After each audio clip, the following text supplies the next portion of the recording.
dalintis apie tai, ką aš perėjau, nes pastebėjau, kad dalinantis tiek man geriau, tai padeda tas dalinimasis atrasti ryšį su žmonėmis ir tiesiog padėti kitiems žmonėms eiti per jų sunkias patirtis.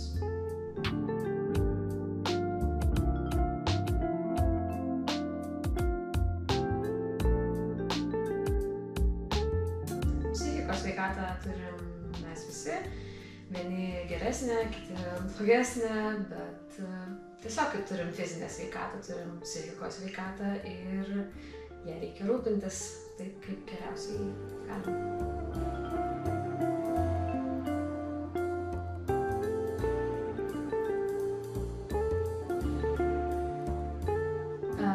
Turiu diagnozuotą depresiją,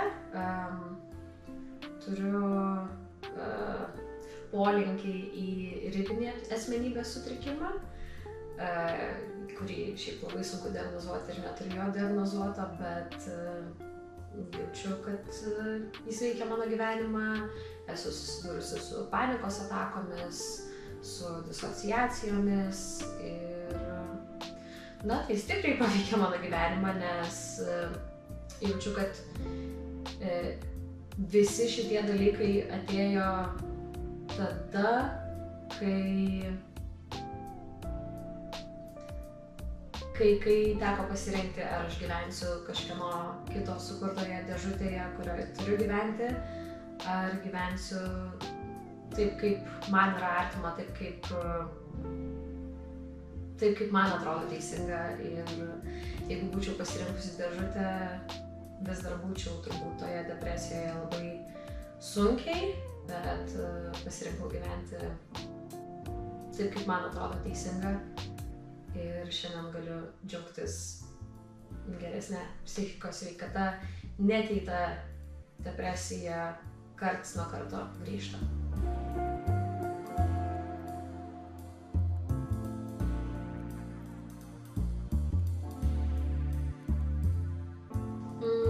Vienas turbūt iš dalykų būtų, viena iš stigmų būtų, kad aš galiu tiesiog paimti ir nebeturėti kažkokio sutrikimo arba ligos, kad taip, kaip apie nerimą sako, tai nesijaudink, ačiū, nepagalvojau.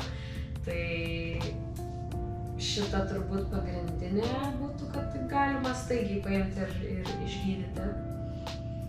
Kita būtų, kad kai kurie žmonės tiesiog išgirdę labai bijo ir net nenori bendrauti ar kalbėti apie tai. Tiesiog paprasta baimė šitų dalykų, nesuvokimas jų.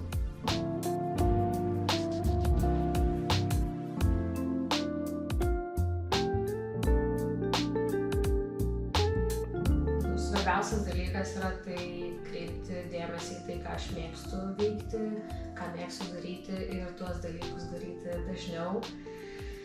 Bendrai gyventi gyvenimą taip, kaip tau atrodo iš tikrųjų teisinga. Man, tarkim, depresyvesnės nuotaikos ar pati depresija kyla tada, kai aš įlendu į aukos vaidmenį, tai yra, kad aš nieko negaliu pakeisti, kad mano gyvenimas nėra kad jis nėra man suvaldomas. Ir taip, tam tikrų dalykų aš negaliu pakeisti, bet kreipti dėmesį labiau į tuos dalykus, kuriuos aš galiu pakeisti ir su kuriais aš galiu dirbti. Ir, šiek tiek stengtis negalvoti obsesyviai apie dalykus, kuriuos aš negaliu pakeisti. Aišku, tai yra gan sunku, ir čia skamba kaip, nesijaudink. Bet, nepriimti emocijų kaip faktų. Emocijos yra žiauriai svarbu ir jas reikia išjausti, kaip, man patinka labai verkti, nes paverkus būna geriau, bet emocijos praeina ir jas jauti, bet taip pat galvoti ir, o ką man sako realybė.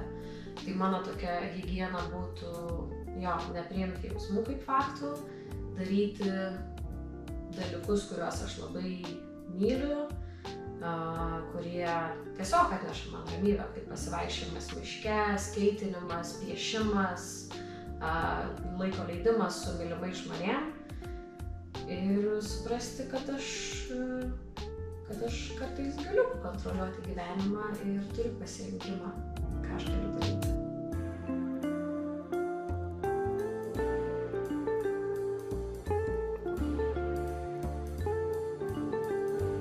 Pirmas žingsnis visada yra sunkiausias ir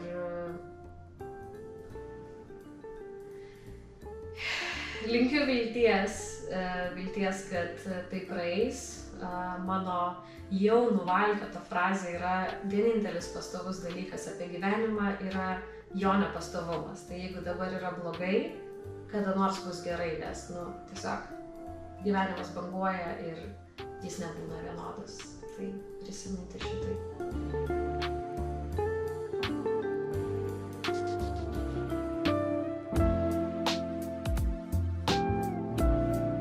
Turbūt reikėtų paminėti, kad mano aplinka prieš kelis metus nereiškia, kad ji tokia pati kaip ir dabar. Tai mes irgi turim galę keisti savo aplinką, nes jeigu aš anksčiau dalindavausi šitais dalykais su visais, tai dabar pas mane irgi yra atranka, kam aš sakysiu, nes tai yra savo pačios apsauga, kad ne visi tai priima ir ne visiems reikia pasakoti. Bet tikrai yra pokyčių ir mano pasidalinimai ir padėjo kai kuriems žmonėms realiai ieškoti pagalbos arba būt atviresniems savo sunkumams, priimti savo kažkokias patirtis ir kreiptis pagalbos. Tai yra žmonių tikrai, su kuriais teko ir nutraukti santykį, nes matai,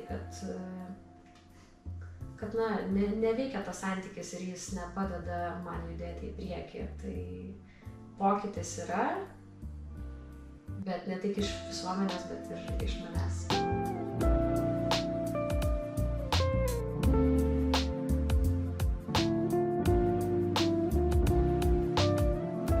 Aš tikrai jaučiu, kad apie tai yra kalbama žymiai daugiau. Mano aplinkoje tikrai yra žmonių, kurie, kai susipažinau, galbūt netaip draugavo su savo psichikos sveikata, netaip rūpinasi ir tikrai matau, kad to rūpesčio yra daugiau, bet lygiai taip pat yra ir daug stigmatizuojančių.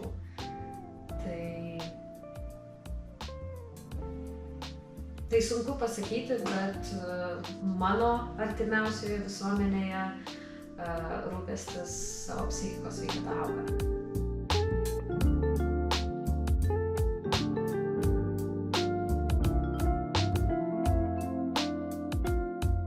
Turiu labai konkrečią knygą, skaičiau ją prieš, manau, kad 3 metus. Po savo, skaičiau, jau išeidinėjant iš pirmosios depresijos, kurioje buvau apie pusę metų, tai yra knygos apie ribas, kur aš šiaip iki depresijos labai nemokėjau statyti ribų ir kaip sakau, dabar esu healing people pleaser. Healing, ta prasme, kad gyju iš to, kad aš visada bandydavau patenkinti žmonės šalia savęs.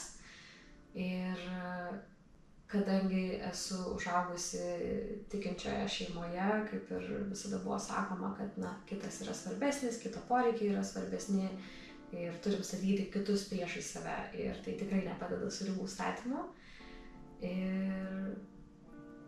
Ir ta knyga grynai yra parašyta krikščionių autorių ir ji labai kalba apie tai, kaip Dievas skatina mus statyti ribas ir žinau, kad knyga ne visiems, bet iš tokio pasaulio, kurio aš atėjau, tai buvo labai pastiprinanti žinutė, kad jo ribos yra teisingos, kad mes gimėm tokie, kokie gimėm ir turim būti lojalūs savo patiems ir mūsų toks tikras ne nuoširdus ne yra žymiai geresnis negu netikras taip, kad, ta prasme, aš nenoriu sakyti taip, bet aš pasakysiu, nes, taip reikia. Paprasčiau. Kartais paprasčiau, bet paskui seka labai didelės pasekmės. Tai kad ir kaip sunku, aš išmokau statyti tam tikras ribas ir atsitraukti, kai reikia. Čia toks man buvo geras spyris į minkštąją vietą. Tiesiog padrąsinimas, kad jo, aš turiu likti lojali tam, kokia aš buvau sukurta.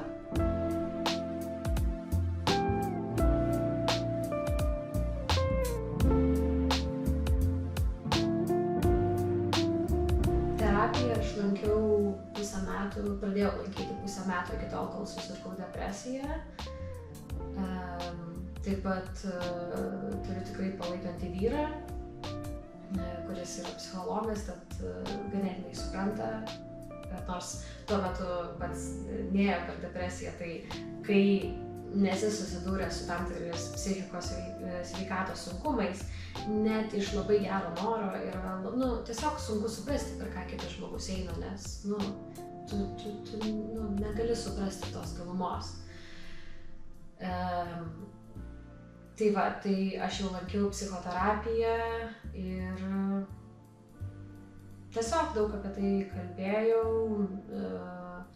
Galiausiai su terapeute sutarėm, kad galbūt laikas nueiti pas psichiatrą ir galbūt man jau reikėtų vaistų, kadangi prasidėjo mintis ir apie savižalą ir apie gyvenimo nutraukimą. Tai pirmai depresijai man vaistai padėjo. Po pusės metų, kiek yra minimalus laikotarpis vartoti vaistus, aš juos nustojau vartoti, nes tiesiog pasijutau geriau.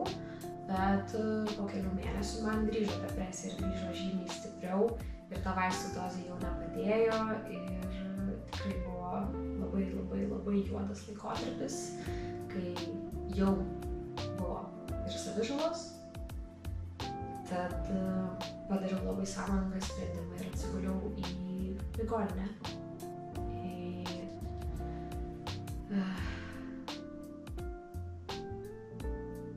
Į krizių intervencijos skyrių, kur žmonės guli apie 10 dienų.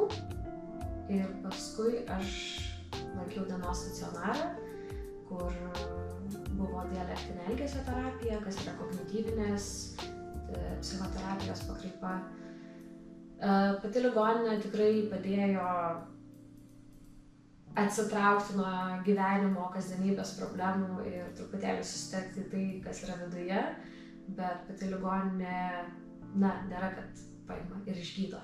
Tai tiesiog yra bendras dalykas, kuris padeda, bet labiausiai padėjo dienos stacionaras, kur lankiausi 2 kartus per savaitę ir vyko įvairūs užsiėmimai, tai ten surandi ir bendraminčių. Ir jo, po tos ligoninės, po dienos stacionaro tikrai pradėjo gerėti labai, labai lėtai, nes kol vaistai pasiekė mano smegenis, tikrai praėjo laiko. Bet jo, šitai labai padėjo, paskui aš grįžau į savo psichoterapiją, kurią šiuo metu jau esu nustojusi lankyti 1,5 metų.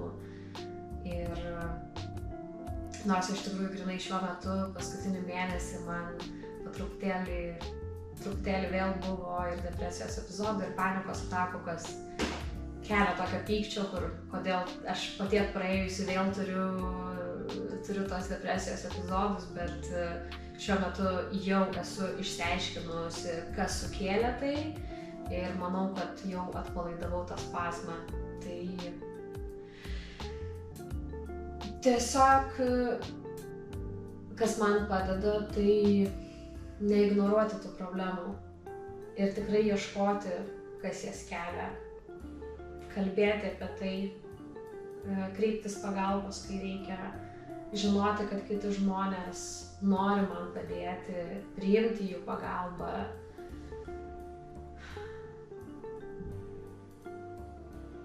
tiesiog neignoruoti, nes ignoruojant vis tik blogiau.